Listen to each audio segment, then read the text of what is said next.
사도행전 7장 전체적인 내용이 바로 무소부재하신 하나님이라는 것을 우리에게 들려주고 있습니다. 전체적으로 1절부터 60절까지 굉장히 긴 사도 집사 스데반의 설교가 대부분을 차지하고 있습니다. 그 내용을 보면 간단하게 요약하자면은 예루살렘 성전을 헐려고 한 것이 사실이냐라는 대제사장의 질문에 스데반은 약 9명이나 되는 우리 믿음의 선조들을 언급했습니다. 그 중에서 8명이 솔로몬 이전의 사람들이었고, 정작 그 예루살렘 성전을 만든 솔로몬은 제일 나중의 사람이었습니다. 그리고 결국 아브라함부터 다윗까지는 예루살렘 성전을 보지 못했던 사람들이에요. 여기에 스데반 설교의 그 핵심과 요지가 여기 담겨 있다는 그런 의미로 스데반이 긴 설교를 이제 사도행전 7장에서 하고 있습니다.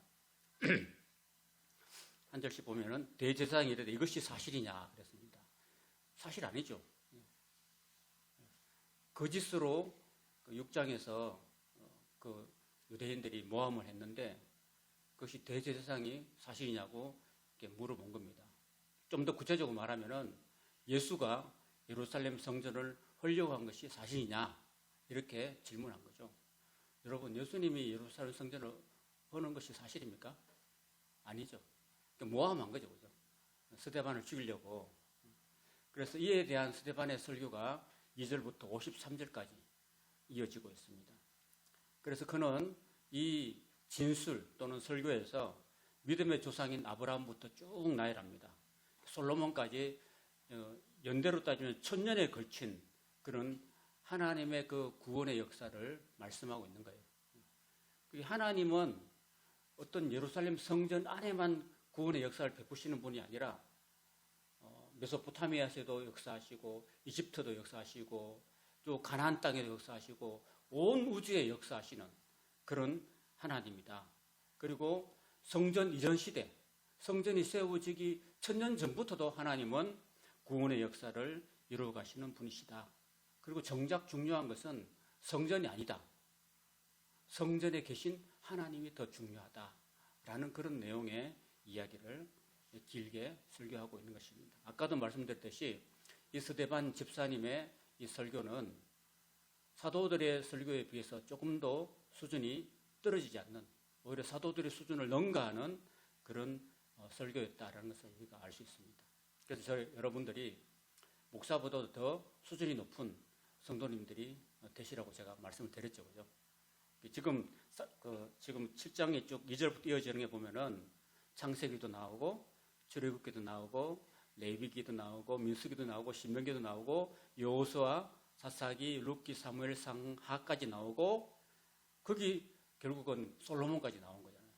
구약의 어떤 전체적인 부분을 이 스데반 집사님이 다 알고 있다는 거예요. 그러니까 여러분들도 집사님이면은 이 스데반 집사님처럼 다 알아야 되겠죠? 그죠? 그 2000년 전에 집사님이 그 정도로 아셨는데 2000년이 지난 오늘 이 시대에 적어도 교회 다니고 또 이렇게 직분을 받았다면은 내가 다른 사람들에게 복음을 전하기 위해서는 성경을 우리가 충분히 공부하고 또 알고 또 그거를 전할 수 있어야 되는 것입니다. 그래서 그런 노력과 공부가 우리에게 필요한 거죠. 만약에 스데반 집사님이 성경을 전혀 몰랐다면은 아무리 성경 충만 받아도 이런 설교를 못했겠죠. 그죠? 그러니까 어떤 사람에게 성령의 충만이 임하냐면은 하나님 말씀을 좀 제대로 알아야 돼요. 아무것도 모르는데 하나님이 성령을 주시진 않거든요. 우리가 어느 정도 성경을 전체적으로 쫙 알아야 돼요. 쭉 알아야지만 그 말씀의 기반 속에서 하나님께서 우리에게 성령으로 임하신다는 사실이에요. 그러니까 여러분 보세요. 예수님께서 12제자들을 훈련하시면서 물론 한 제자는 떨어져 나갔지만은 예수님의 그 제자들이 그냥 성령 받은 게 아니고 3년이라는 긴 시간 동안 예수님과 동거동락하면서 말씀을 많이 들었잖아요. 배웠잖아요. 그죠? 그리고 많은 과정을 거치고 그런 과정을 거친 후에 예수님께서 그들에게 마가다락방에서 성령을 부어주셨다는 거죠. 오늘 저와 여러분들도 어떤 교육과 훈련, 말씀에 대한 훈련이 충분히 이루어지고 난 다음에 하나님은 우리에게 성령을 주신다는 사실을 우리가 기억해야 됩니다. 이제 2절부터 스데반이 이제 여러분 부형들이여 하면 이제 설교를 합니다. 부형들은 아비부자고 아비부자에 해당하는 사람들은 국회의원들을 말하는 거예요. 국회의원들에게 설교를 하는 거고 부형들이 할 때 형자들은 것은 유대인들을 말합니다. 그러면서 이제 스타트를 합니다. 설교를 스타트하는데 우리 조상 아브라함부터 시작해요. 우리 조상 믿음의 조상 아브라함이 하란에 있기 전에 메소포타미아에 있을 때 그러니까 참 원래 아브라함은요 이스라엘 백성이 아니라 저 위쪽에 있는 메소포타미아 출신이었다는 겁니다. 그리고 하란에도 있었다는 것입니다. 그 메소포타미아에서 부름받아 가지고 하란으로 와가지고 하란에서 내가 너에게 지시할 땅으로 가라 해가지고 온 곳이 바로 이 이스라엘 가나안 땅이었습니다.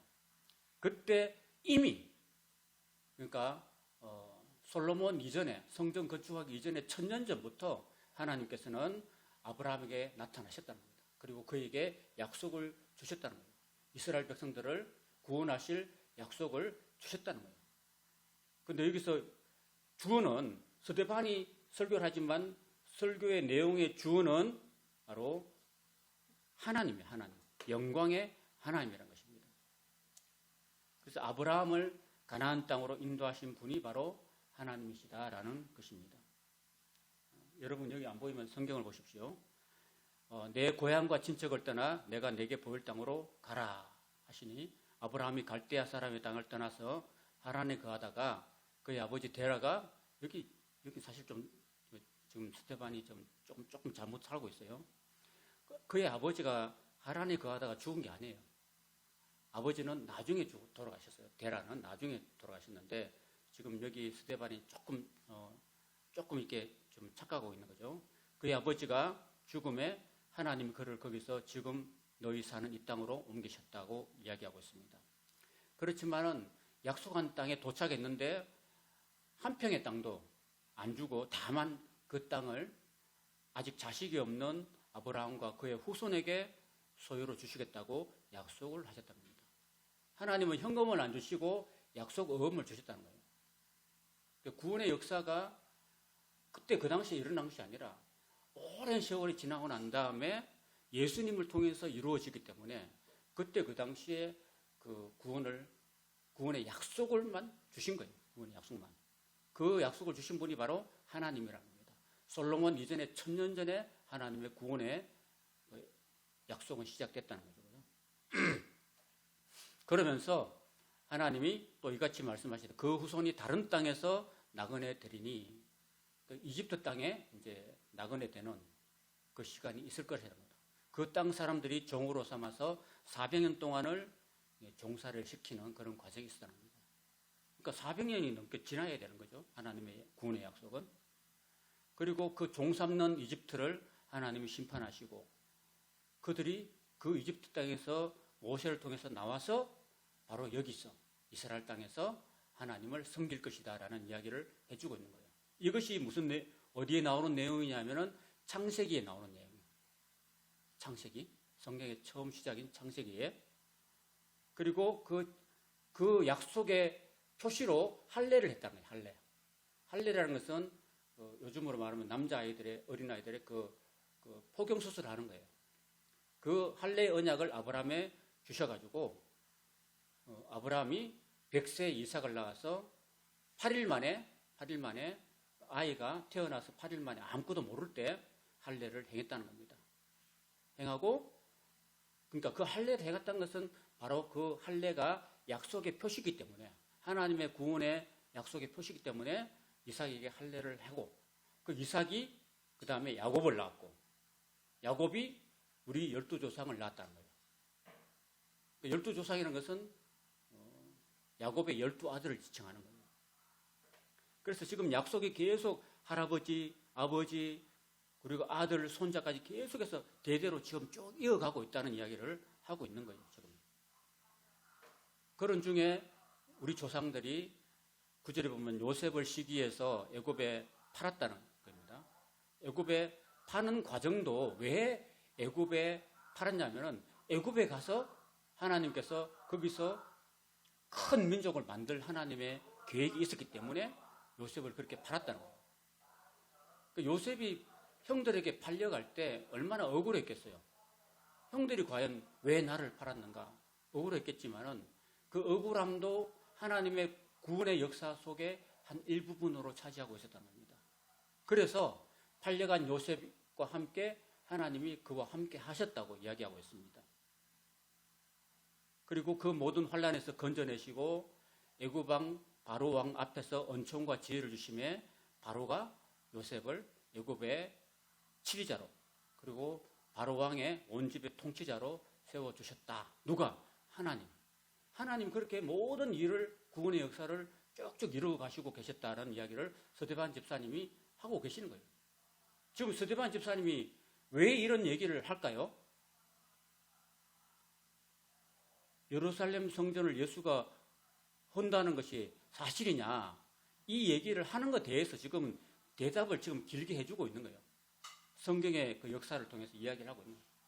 질문은 이만큼 했는데 대답은 이만큼 크게 하고 있는 거예요. 그때 애굽과 가나안 땅에 흉년이 들어서 큰 환란이 있을 때 우리 조상들이 양식이 없었다는 거예요. 이게 지금 계속 창세기의 내용입니다. 야곱이 애굽에 곡식이 있다는 말을 듣고 먼저 조상들을 야곱의 12아들을 이집트에 보낸 거죠. 하나 베냐민, 하나 놔두고 보낸 거죠. 그리고 또 그 흉년이 너무 길었기 때문에 한 번 받아온 양식 가지고 그 70명이나 되는 그 자손들이 먹고 살기에 너무 부족했기 때문에 또 재차 보냈습니다. 재차 보냈는데 그때 두 번째 보냈을 때 요셉이 자기 형제들이 알려졌다는 겁니다. 내가 여러분의 팔아버렸던 동생 요셉입니다 하고 요셉이 자기를 나타낸다는 거죠. 그리고 뿐만 아니라 요셉의 모든 친족들이 바로 왕 앞에 드러났다는 겁니다. 왜? 요셉은 그때 당시에 최고의 통치자였기 때문에. 그래서 아버지가 살아 계시냐 확인하고 130살이 된 아버지 야곱을 사람을 보내가지고 여기 사람을 보내서 아버지 야곱과 온 친족 75사람을 이집트 땅으로 이제 초청을 했다는 겁니다. 여기도 보면은 창세기 보면 70명이 내려왔다고 그래요. 출애굽기 1장에 보면은 애굽에 내려온 야곱의 가족들이 70명이라고 기록하는데 왜 사도행전에는 75명이냐고 기록했냐면은 왜 그랬을까요? 그거는 이집트에 와 있는 요셉이 낳았던 두 아들이 있었어요. 두 아들 므낫세와 에브라임이 있었는데 그 므낫세가 낳은 에브라임이 낳은 자식들까지 합치면은 75명이 됐다는 겁니다. 원래는 요셉이 굉장히 아버지로부터 사랑받았죠. 열형들보다도 요셉이 왜 사랑받았냐면은 야곱이 제일 사랑했던 네 부인 중에서 라헬이 가장 사랑했던 사람이었거든요. 바로 라헬의 큰아들이기 때문에 야곱이 요셉을 제일 사랑했던 거죠. 그래서 형들은 그냥 대충 거지 같은 옷을 입히고 야곱은 그냥 비단 옷을 입힌 거죠. 그러니까 형들이 동생 요셉을 볼 때는 고운 시선이 아니었죠. 왜 지는 일도 안 하고 말이야. 맨날 좋은 옷 입고 심부름도 안 하고 양들은 우리가 치고 저는 맨날 아버지 옆에서 좋은 옷 입고 좋은 음식 먹고 왜 저는 특별 대우를 해줘? 해가지고 좀 믿게 봤어요. 믿게 봤기 때문에 결국은 형들이 요셉을 애굽에 팔아버린 거죠. 좀 요셉이 그랬으면은 좀 요셉도 완전하지 못했기 때문에 형들이 잘하고 있는지 안 하고 있는지 살펴보려고 또 형들이 잘못하면 막 아버지한테 또 고해 바쳤어요. 이것도 더 미움을 가중시키는 요인이 됐어요.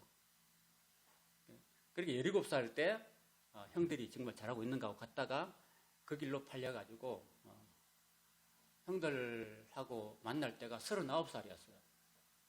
무려 한 2, 3년 동안 그 말도 안 통하는 타국에 가가지고 종살이 하면서 고생하다가 하나님의 은혜로 애굽의 국무총리가 된 거죠. 그리고 되고 난 다음에 결국은 형들과 아버지를 다 만나게 되는 그런 장면이었습니다. 그런 모든 과정들이 바로 하나님의 구원의 섭리 속에서 이루어졌다라고 지금 서대반 집사님이 설교를 하고 있는 겁니다. 그래서 야곱이 애굽으로 내려와서 거기서 죽었어요. 그리고 형제들도 다 죽었어요. 거기서. 그러고 난 다음에 죽고 난 다음에 세겜으로 옮겨졌던 그 시신이 아브라함이 세겜 하몰의 자손에게서 은 400세겔을 주고 산 그 무덤에 장사되었다고 이야기했습니다.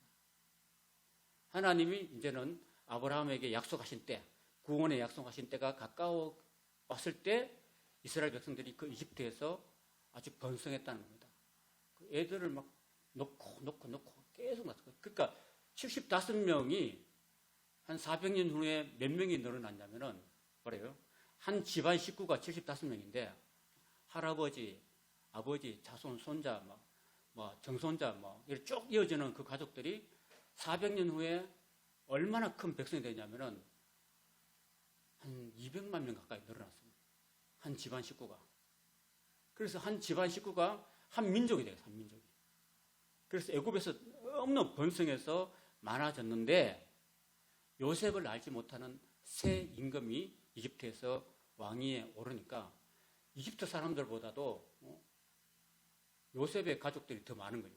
그래서 저 가족들을 이제 저 사람들 우리보다 더 많으니까 저 사람들이 반란을 일으키면 우리는 우리가 종이 될 것이다라는 위협감을 느끼고 이제는 산하 제한 정책을 썼어요.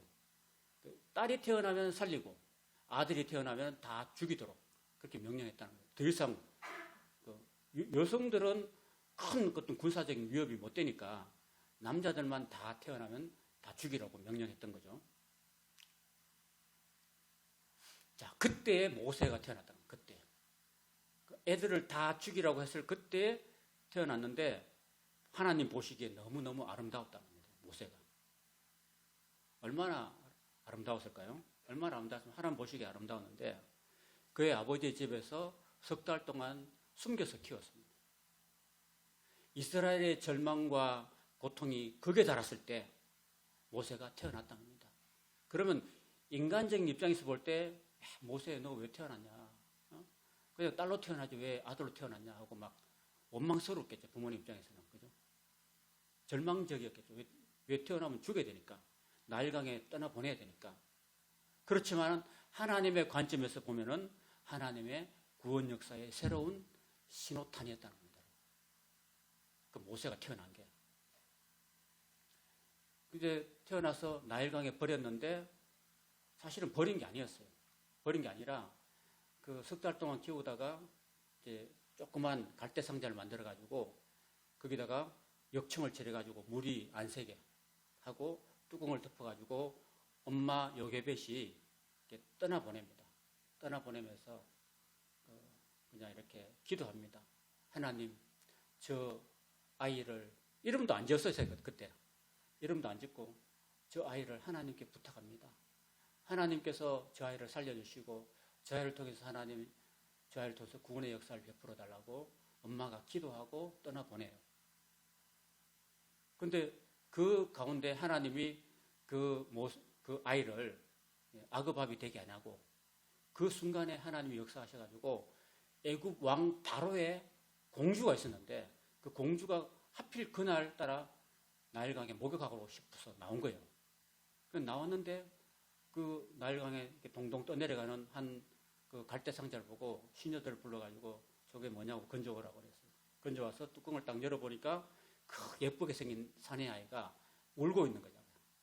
막 우는 거야. 그래서 그 하나님께서 공주의 마음속에 적은한 마음을 주셔가지고요. 막 이렇게 애를 달래고 있을 때 모세의 누나 미리암이 와가지고 그때 공주에게 나타나가지고 공주님 이 아이를 젖먹일 유모를 제가 불러다 드릴까요? 하니까 그래 빨리 불러다 드릴까요? 그래서 엄마를 데려온 거죠. 모세의 엄마를 데려와가지고 엄마한테 젖을 물린 거죠. 그래서 근데 공주는 그게 엄마인 줄 몰랐어요. 모르는데 이제 네가 얘를 젖먹이면 내가 월급을 줄게, 돈을 줄게, 돈을 다 이렇게 대주고 그래서 결국은 죽을 아이였는데 그 아이를 하나님께서는 물에서 건져냈어요. 건져내시고 구원하시고 바로의 공주, 아버지가 황제예요. 황제인데 그 공주를 통해서 이 아이를 키우게 된 거죠. 그래서 죽을 아이를 살려주시고 그 다음에 엄마를 통해서 키우게 하시고 월급도 주시고 생명도 건져주시고 그리고 바로의 그 궁에서 40년 동안 왕자의 교육을 받았습니다. 정말 이게 하나님 은혜가 아닐까요? 그죠? 저는 이런 걸 보면은 참 눈물이 나요. 참 죽을 생명을 건져주시고 그리고 이렇게 섭리를 하시고 월급까지 돈까지 주시면서 다 키워주시고 왕자의 교육까지 다 시켜주시는 그런 하나님의 놀라운 은혜를 우리 삶 속에서도 경험하며 살 수 있는 것입니다. 여러분. 제가 전번에도 말씀드렸긴 했는데 영락교회 있잖아요. 저 위에 제주 영락교회 보면은 그 장로님 중에 진태일 장로님이라고 있어요. 그 신제주의 학문외과 그 원장인데 그분이 옛날에 우리 교회에 와가지고 설교하시고 간증하신 적이 있었는데 그분이 굉장히 찢어지게 가난하게 살았는데 공부를 했었습니다. 공부를 하고 열심히 예수를 믿고 하다가 이제 의사의 길을 간 거죠. 의사 공부를 너무 잘했기 때문에 의사를 됐는데 그래서 한국병원에 의사로 왔어요. 한국병원에 의사로 와가지고 여기 왜 의사로 왔냐면은 여기 군 생활 대신에 한 거예요. 군 생활 대신에 의사 생활 한 거죠. 와가지고 여기 와서 다 했고 또 의대 전북 의대인가 전주 의대를 다녔는데 거기서 그때 특별히 하나님께서 그때 그 사람한테 어떤 장학 제도를 만들어가지고 줬다는 거죠. 그 장학 제도가 대학 생활 동안 할 동안에 다 장학 제도를 통해서 그 사람이 공부를 다 했다는 거예요. 의대 공부를 6년인가 7년을 다 마치고 왔다는 거죠. 그래서 자기가 하나님께 기도했대요. 하나님, 내가 이렇게 공짜로 이렇게 하나님 은혜로 이 의학을 공부하고 의사가 되었습니다. 그래서 저는 앞으로 제가 의사가 되어서 어려운 사람, 가난한 사람들 또 개척교회 목사님들한테 다 무료로 진료를 해주겠습니다. 그리고 해마다 제가 선교를 가겠습니다. 그렇게 하고 해마다 그 간호사들을 데리고 맨날 인도에도 가시고 홍콩에도 가고 동남아에도 가고 뭐 태국에도 가고 필리핀에 가가지고 그 여름 휴가 있잖아요. 여름 휴가를 맨날 거기 가서 봉사를 해요. 가난한 나라에 가지고 자기들이 다 그 약품과 뭐 이런 거 다 가지고 그래서 그 나라에 가서 의료 봉사를 하고 돌아오고 그랬답니다. 그러면서 우리 아이들에게 이야기하기를 여러분들도 어릴 때부터 이렇게 하나님을 위해서 하나님 믿고 나아가면 하나님 여러분의 앞길을 다 열어주십니다. 아무리 어려워도 하나님은 길을 다 열어주십니다라고 그때 우리에게 말씀을 가르쳤던 기억나요. 이게 모세하고 저는 매치가 되더라고요. 모세하고. 여러분 삶 속에도 이런 죽음의 위기가 오히려 전화위복이 되어서 축복의 기회가 되는 그런 은혜가 있게 되기를 바랍니다. 하나님 이렇게 역사하시는 거예요, 여러분. 그래서 모세가 애굽의 모든 사람의 지혜를 배워가지고 그 말과 일들이 다 능했다고 이야기하고 있습니다.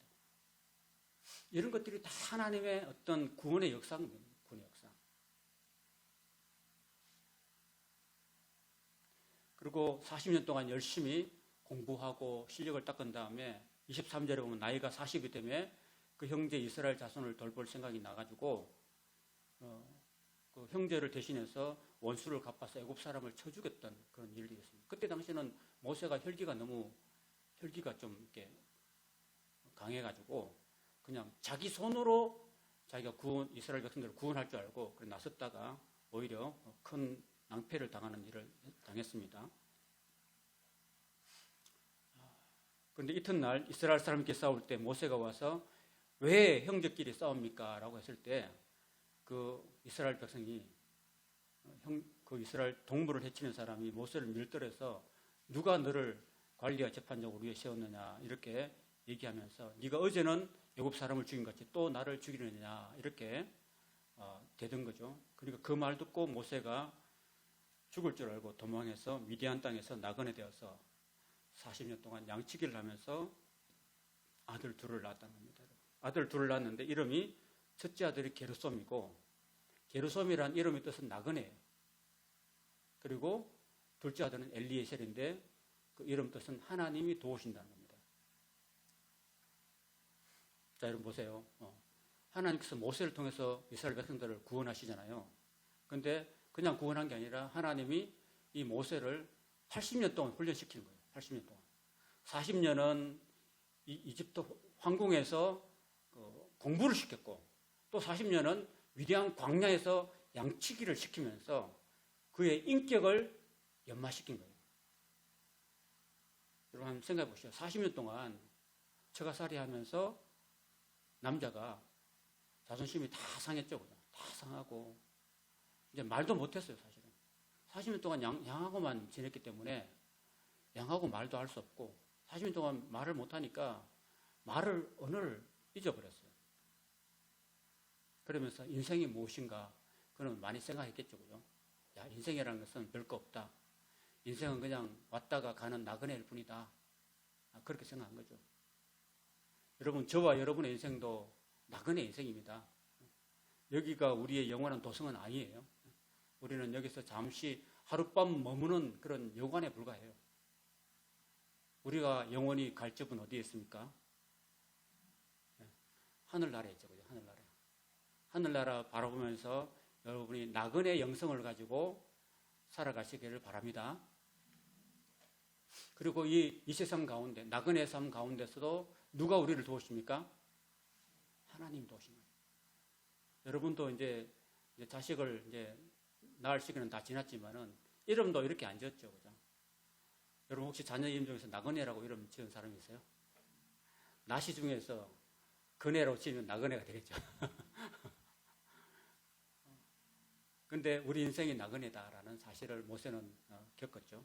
그러고 두 번째 아들, 나그네 인생 중에서도 하나님이 우리 인생에 참 도움이시다.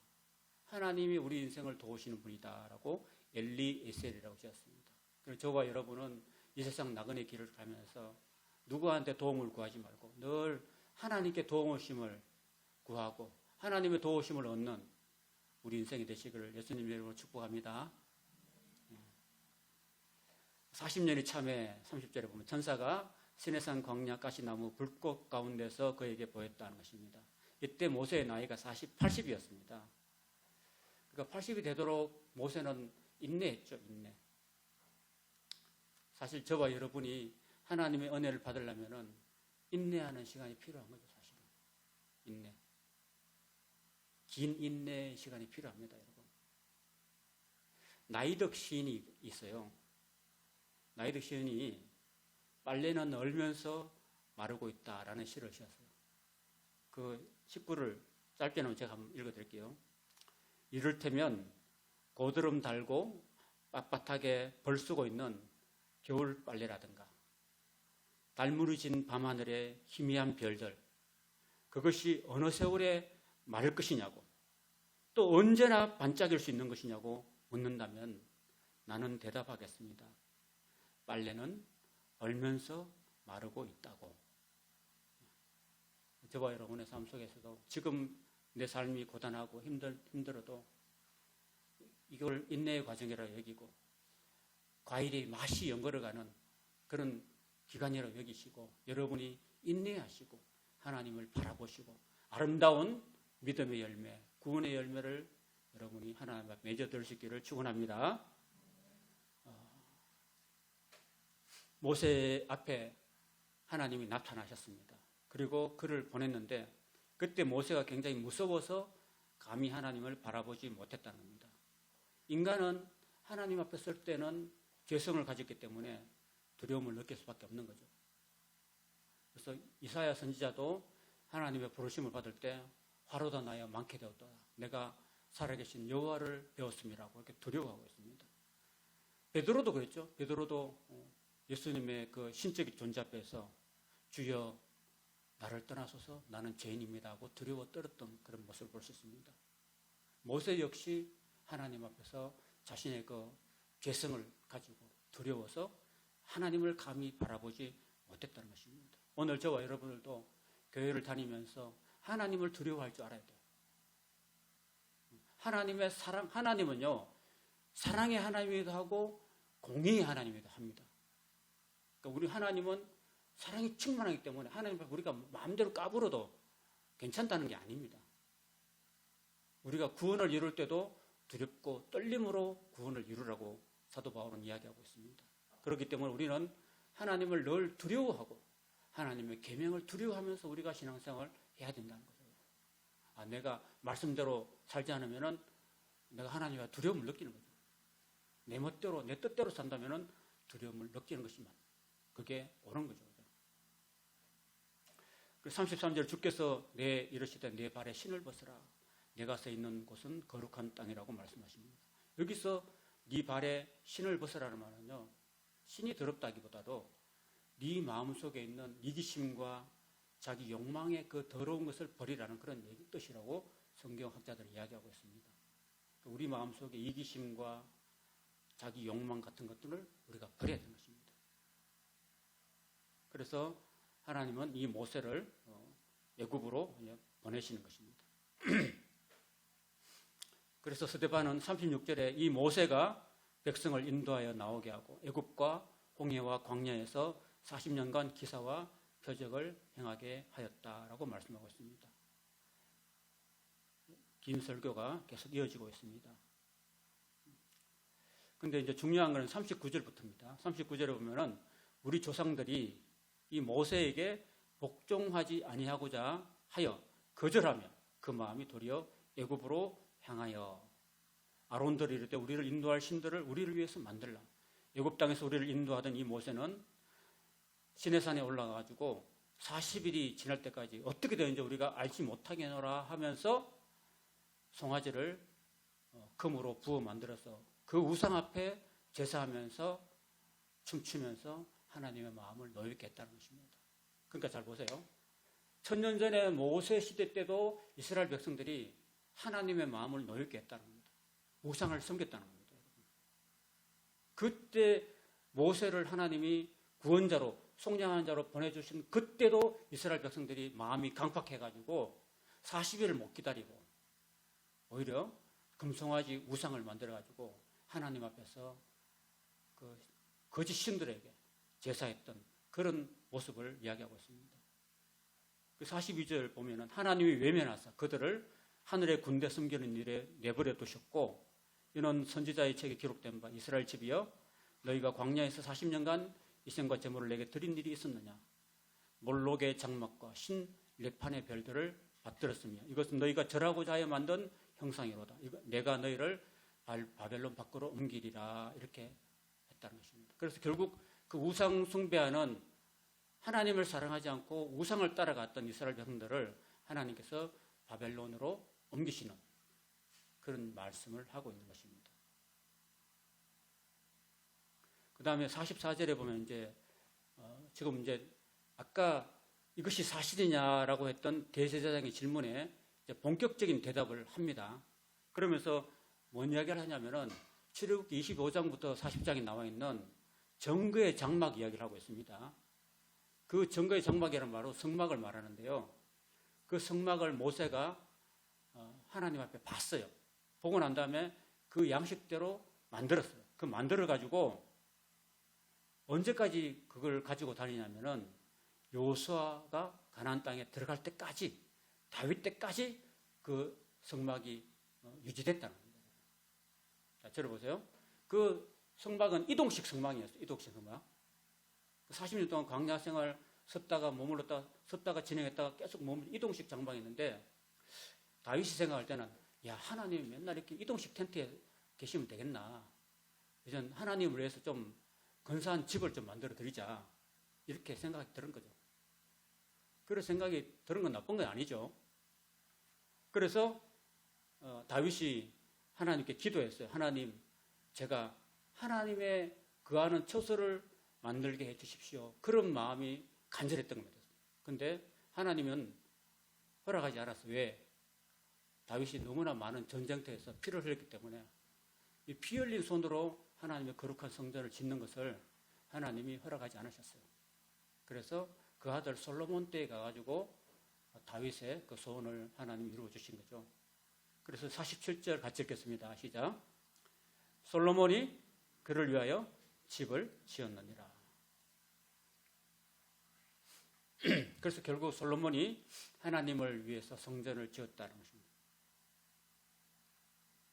근데 이 붙박이 성전을 딱 짓고 나서 이스라엘 백성들이 착각했던 게 있던 게 뭐냐면은 무소부지하신 하나님, 그러니까 메소포타미아에서 아브라함을 부르셨던 그 하나님, 이집트에서 미디안 광야에서 모세에게 나타났던 그 하나님을 그 솔로몬이 지은 그 성전에만 갇혀있는 하나님으로 만들어버렸다는 겁니다. 그렇지만 하나님은 갇혀있는 하나님 아닌 거죠. 그거를 지금 스데반이 이야기를 하고 있는 것입니다. 그런데 사도 바울은 신약에서 고린도전서 3장에 보면요, 너희가 하나님의 성전이라고 이야기하고 있습니다, 여러분. 자, 어떤 게 정답일까요? 솔로몬의 성전이 진짜 성전일까요? 아니면은 우리가 성전일까요? 여러분이 성전이에요. 아시겠죠? 왜 성전입니까? 성전이라는 뜻은 하나님께서 거하시는 곳이 성전이잖아요. 그죠? 그러면 여러분이 왜 성전입니까? 여러분 안에 누가 계시는 거예요? 하나님께서 계시기 때문에. 여러분 안에 하나님의 성령께서 계시기 때문에 여러분이 곧 성전인 거예요. 여러분이 교회인 거예요. 여러분이 이동식 성전인 거예요, 결국은. 자, 그러면 그 성막으로, 이동식 성막으로 따졌을 때 성막 안에는, 제일 안에는 그 지성소가 있는데, 지성소 안에는 뭐가 있냐면 법궤가 있었어요. 법궤. 하나님께서 십계명을 두 돌판에 직접 친히 기록하신 그 십계명이 그 지성소에 있었던 거예요. 우리가 우리 마음속에 지성소에는 뭘 둬야 되냐면은 하나님의 말씀 우리 마음속에 둬야 되는 거예요. 우리가 하나님의 이동하는 성전이라면은 우리 마음 가장 깊은 곳에 하나님의 말씀을 우리가 둬야 됩니다. 그래서 저와 여러분이 신앙생활을 하면서 하나님을 모시고 살면서 하나님을 모실 뿐 아니라 하나님의 말씀을 늘 아침 주야로 묵상하면서 그 말씀을 우리 마음속에 계속해서 둬야 되는 것입니다. 그리고 거기 성소에 보면은 금촛대가 있어요. 성소를 비추는 촛대가 24시간 불 켜져 있어요. 그 촛대는 뭘 의미냐면은 성령님의 조명을 이야기하고 있어요. 성령님의 조명. 하나님의 성령께서 늘 우리를 내적으로 조명해 주시는 그 조명이 우리에게 필요하다는 뜻이에요. 그러니까 여러분들이 말씀을 볼 때도 그냥 인간적으로 눈으로 보면 이해가 안 돼도 하나님께 기도하고 성령께서 우리를 비춰주시면, 우리를 조명해 주시면 우리가 말씀을 깨달을 수 있다는 겁니다. 그리고 성소에 또 뭐가 있냐면은 분향단이 있어요. 분향단. 분향단은 제사장이 제사할 때 이렇게 향을 피워서 그 24시간 피우는 향이 올라가는 거죠. 그래서 요한계시록을 보면은 향이 제단으로부터 하나님께 올라간다고 기록되어 있었습니다. 그 향은 뭐냐면은 성도들의 기도들이라고 이야기하고 있습니다, 여러분. 그 저와 여러분이 이동식 성전으로서 항상 말씀과 성령님의 조명과 기도 생활을 늘 해야 되는 거예요. 여러분의 기도가 하나님께 올라가는 기도의 향이 되기 때문에 여러분이 날마다 하나님께 기도로서 기도의 향을 올려주시길 바랍니다. 가정을 위해서, 교회를 위해서, 나라를 위해서 여러분이 늘 기도해야 됩니다. 하나님 나라를 위해서 기도하는 그 기도의 향이 늘 하나님께 올라가야 된다는 것입니다. 자, 이제 그러면서 결론적으로 이 스데반이 이야기하고 있습니다. 이 성전을 예수가 헐 것이냐라고 이야기할 때 스데반은 48절에서 이렇게 말합니다. 그러나 지극히 높으신 하나님은 손으로 지은 곳에 계시지 아니한다고 분명히 이야기합니다. 손으로 지은 곳에 안 계신다는 겁니다. 거기에 국한되지 않는다는 겁니다. 주께서 이러시되 하늘은 나의 보좌요 땅은 나의 발등상이니 너희가 나를 위해서 무슨 집을 짓겠느냐? 내 안식할 처소가 어디에 있겠느냐? 나는 무소부지하신 하나님이다. 무소부지한, 안 계신 곳이 없는 그런 하나님이라는 이야기를 하고 있는 것입니다. 이 모든 천지 만물, 우주의 모든 것들이 다 내 손으로 지은 것이다 라고 말씀하고 있는 것입니다.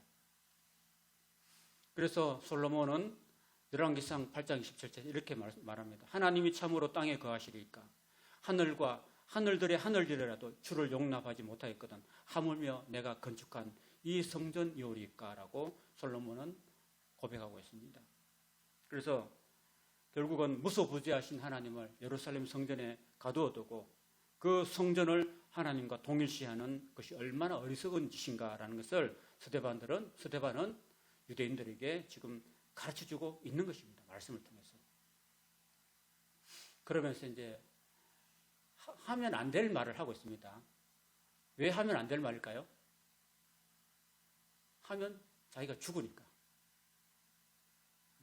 그래서 51절에 이제 드디어 이런 강력한 말을 합니다. 유대인들이 죄를 지적합니다. 목이 곧고 마음과 귀에 할례를 받지 못한 사람들아, 너희도 너희 조상과 같이 항상 성령을 거스리는도다. 보세요. 출애굽해가지고 홍해를 건넜던 이스라엘 백성들이 시내산에서 모세가 40일 동안 율법을 받으러 올라갔을 때 그 40일 동안 못 기다리고 우상을 만들고 금송아지를 만들어가지고 하나님 마음을 아프게 했던 그 조상들과 같이 너희들도 똑같이 그렇다고 지금 스데반은 유대인들의 죄를 지적하고 있는 것입니다. 너희 조상들이 선지자들 중에 누구를 박해하지 아니하였느냐.